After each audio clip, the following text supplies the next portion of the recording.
Welcome guys, welcome to দেবারি। So আজকের ব্লগটা রাত থেকে স্টার্ট করছি।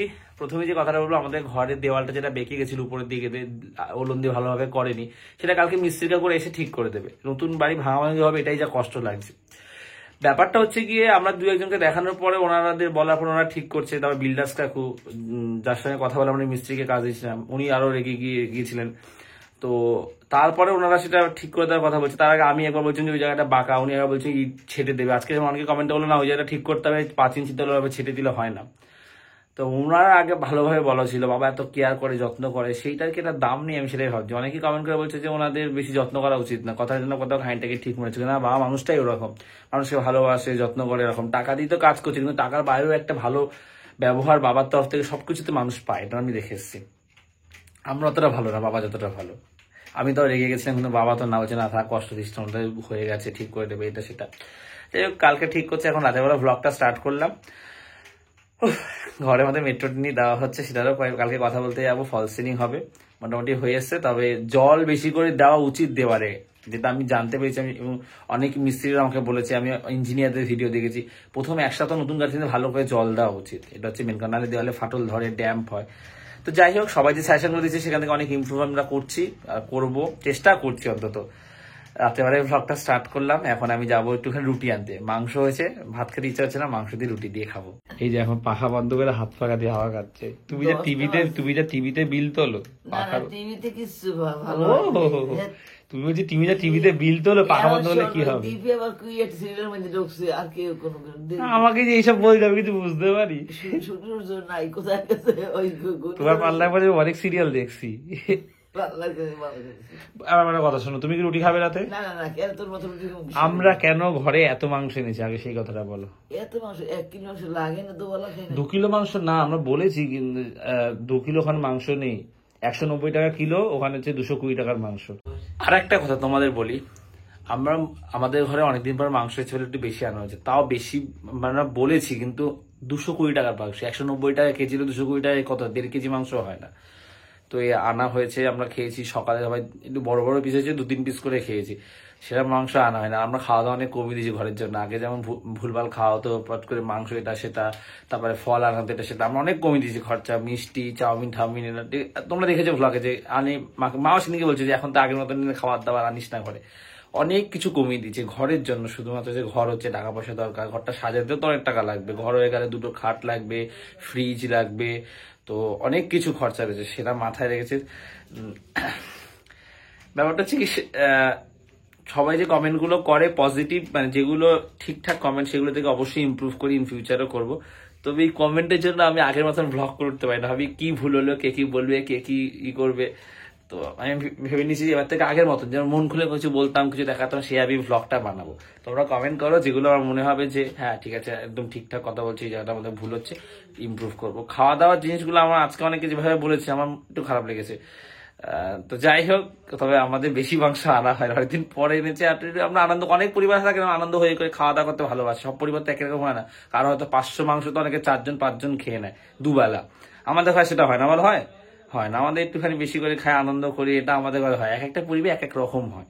এবার সবকিছু তো জাজ করলেই, যেমন ব্লগে আমি কি বলবো কি করবো সেটা আমাকে ভাবতে হচ্ছে লাস্ট কয়েক মাসে, এইটাই এসে যাচ্ছে আর কি। যেটা আমি চেষ্টা করছি আর চেষ্টা করবো কাল থেকে অন্তত যদি না আসে, আমি যেরকম মন খুলে কথা বলতাম সেটা আমি বলবো।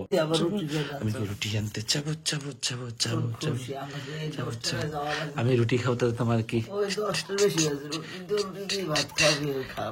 এখন আমি গেলে টিভিটা চালিয়ে টুক করে দেখবে, খাবার এনে দেবো কিছু না শুয়ে থাকবো। তো রাত খেলে খাওয়াই থালা নেই, বলে থালা নামাই দিব, আমি ওই জন্মদিনের কাছে কখন হবে ঠিক নেই। सोचेंगे तुम्हें प्यार करते नहीं। রুটি নিতে অবন্তিপুরের দিকে এসেছি। দোকানটা খোলা আছে দেখতে পাচ্ছি এখান থেকে, আর বেশিরভাগ দোকানে বন্ধ হয়ে গেছে, 10টার বেশি বেজে গেছে। এই যে এই দোকান থেকে রুটি নেবো, ভাবছি রুমালি রুটি নেবো না নর্মাল রুটি নেবো, কনফিউশনে আছি। ভেবেছিলাম 2টো রুমালি রুটি আর 3টে হাত রুটি নেবো, রুমালি রুটি শেষ, তো 5টা হাত রুটি নিয়ে নিলাম। লিমকা আর 5টা রুটি। আচ্ছা লিমকা খেতে ইচ্ছা করছিল তো বলো? ইচ্ছে করছে। মাংস খেতে আমি বুঝতে পেরেছি। এই একই 5টা রুটি এনেছি আর এগুলো, আর এটা হচ্ছে রানী এনেছে, ও বাথরুমে গেছে। এটার মধ্যে মালপোয়া আছে, সেদিনকে আমরা মালপোয়া খেয়েছিলাম মনে আছে? এই যে দেখি আমরা খাইনি, তুমি খেয়েছো দুটো। এটা কি তার মধ্যে আমি কি জানি, ও বললো মিষ্টি নিচে আর একটা মালপোয়া। ও এই মিষ্টি গুলো ভালো খেতে, খাও খেলে এখন।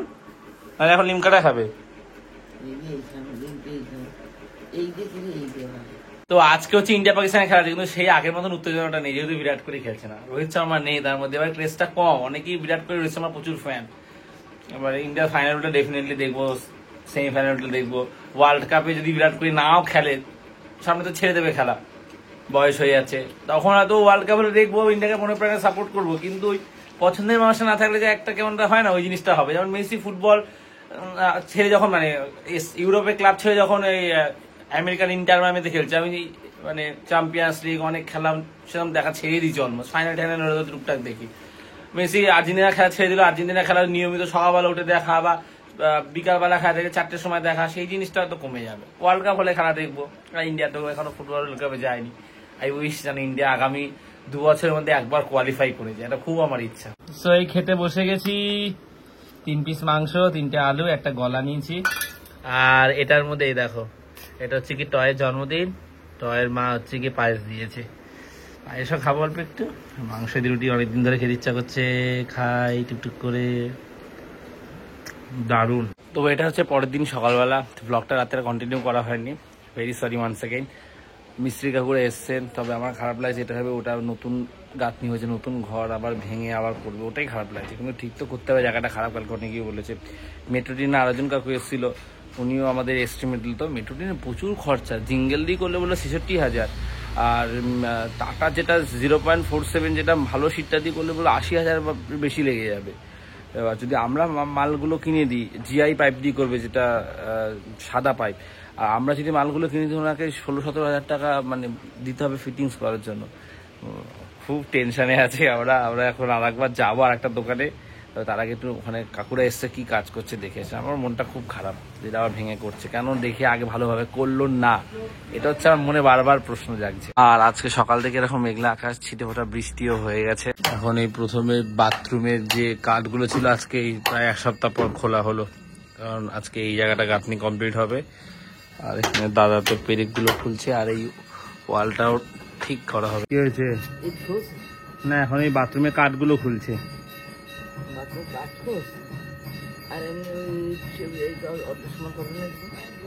করবে।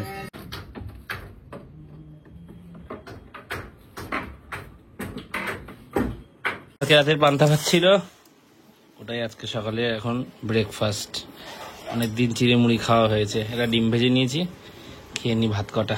বাথরুমের দেওয়ালের গাঁথনি মোটামুটি এতটা হয়ে এসছে, আর 2টো দেওয়াল বাকি। আজকে এই মেঘলা ওয়েদারই কাজ হচ্ছে। এই দরজাটা 2.5 ফুট আছে, এটা 3 ফুট আছে, এটাও 3 ফুট আছে। আমাদের মেন দরজাটাও 3 ফুট, আর এইদিকে এই দরজাটা 2.5 ফুট রয়েছে। সিঁড়িটা কবে হবে বাবা বলছে, সিঁড়িটা করে নিলে সুবিধা, কারণ এখন ওটা আমার অসুবিধা হচ্ছে। আগে এই জায়গাটা দিয়ে সবাই যাতায়াত করতেন, কিন্তু সেদিনকে এই জায়গাটা বন্ধ করে দিয়েছে, যেটা বাবা কেউ বারণ করেছিল, কিন্তু আরেকজন মিস্ত্রি উনি এই জায়গাটা বন্ধ করে দিয়েছে, তাই এখন ঢুকতে অসুবিধা হচ্ছে। রানী এসছে বাথরুমের গাঁথনি দেখতে। আমাদের বাথরুম মোটামুটি কমপ্লিট, মানে বাইরের গাঁথনি স্ট্রাকচার, এই লাস্ট 1-2টো ইট বাকি আছে। ভিতর দিয়ে সাগরদা কাজ করছে, আর এখন দাদা হচ্ছে এই প্লাস্টিক দিয়ে ঢাকবে। এটা বৃষ্টি শুরু হয়ে গেছে। আস্তে আস্তে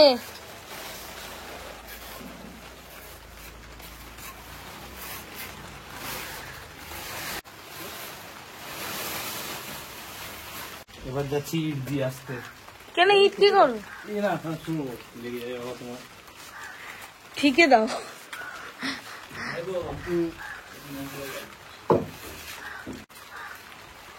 দাদা উপরে ঢাকাই দিয়েছে, আমি একটু মশলা দিয়ে দিই।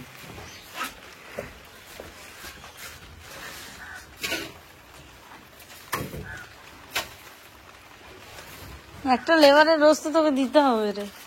একটা বাড়ি করতে গেলে একজনকে সবসময় থাকতে হয়, নিয়ম নিয়ম থাকতেই হবে। দাঁড়া ও দিচ্ছি, এনে